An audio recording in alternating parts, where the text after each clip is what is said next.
ഇന്നത്തെ video share ചെയ്യാൻ പോകുന്നത് ചോളപ്പൊടി കൊണ്ടുണ്ടാക്കുന്ന പൂരിയുടെ റെസിപ്പിയാണ്.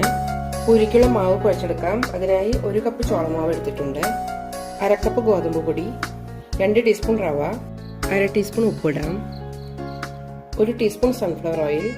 ആദ്യം മിക്സ് ചെയ്തെടുക്കാം. ഇനി ഇതിലേക്ക് ചെറു ചൂടുവെള്ളം ഒഴിച്ച് കുഴച്ചെടുക്കാം. വെള്ളം കൂടാതെ ശ്രദ്ധിക്കണം.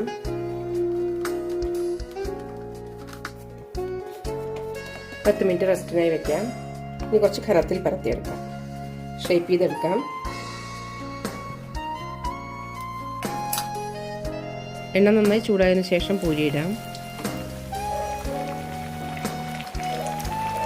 പ്രസ് ചെയ്ത് കൊടുക്കാം.